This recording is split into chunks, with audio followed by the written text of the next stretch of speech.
The lunchroom buzzed with noise, students laughing, trading stories, and clattering trays together.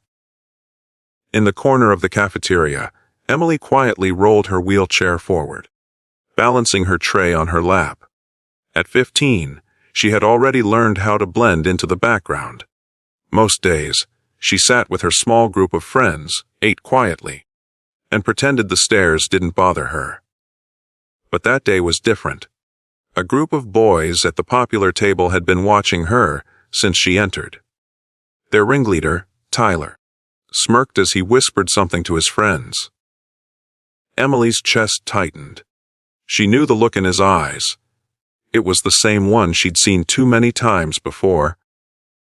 The one that told her she was about to be someone's target.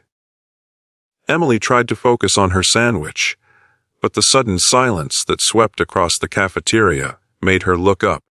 Tyler was standing in front of her, flanked by two of his teammates from the football team.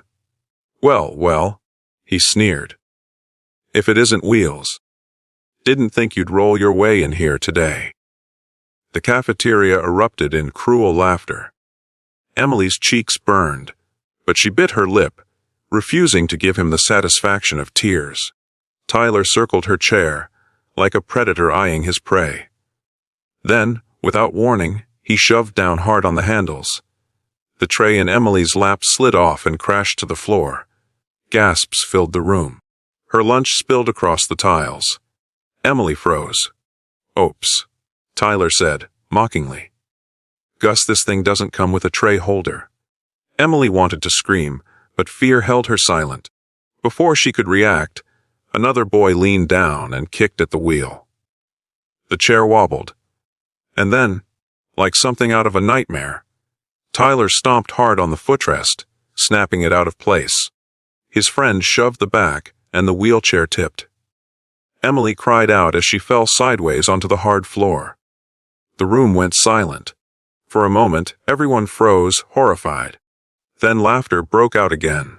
Loud, cruel, heartless. Emily lay there, her chair broken beside her, trying desperately to pull herself upright. Her arms trembled, her face flushed with humiliation. And then the cafeteria doors slammed open. The sound was sharp enough to silence every voice in the room. Heads whipped toward the entrance. Standing there, in uniform, was Daniel, Emily's older brother, a United States Marine. His boots echoed on the floor as he strode inside, his face carved in fury. The laughter died instantly. Daniel's eyes scanned the room until they landed on his sister, crumpled on the ground, her broken chair beside her. Something inside him snapped. He moved so fast, it was as if the entire room held its breath. Kneeling, Daniel gently lifted Emily into his arms. "I've got you, Em," he whispered.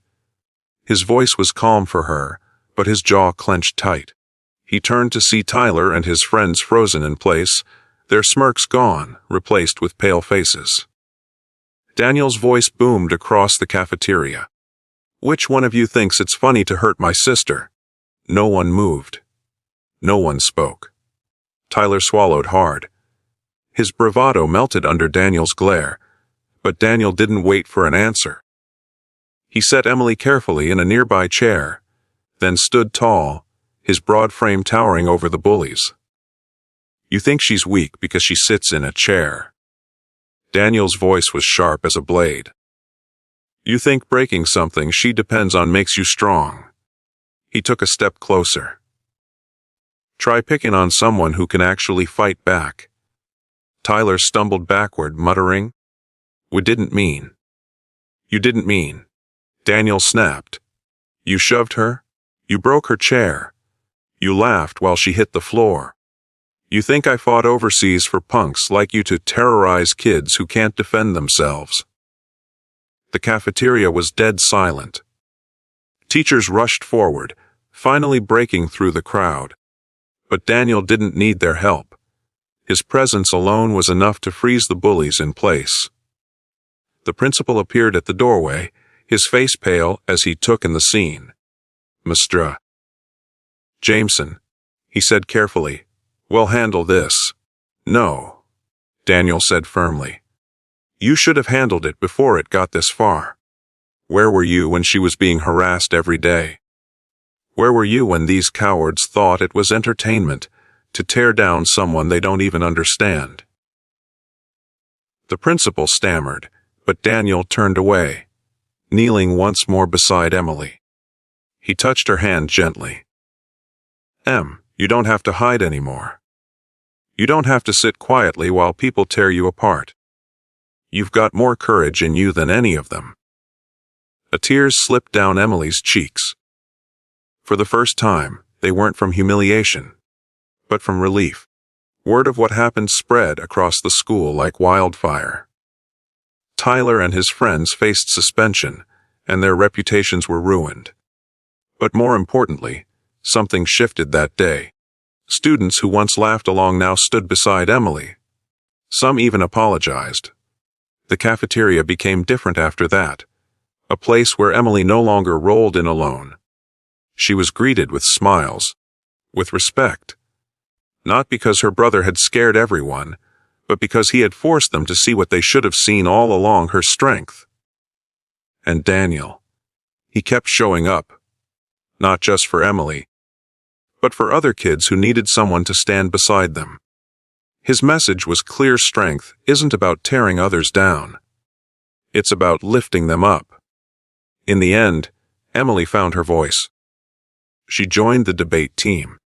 She spoke at assemblies about bullying.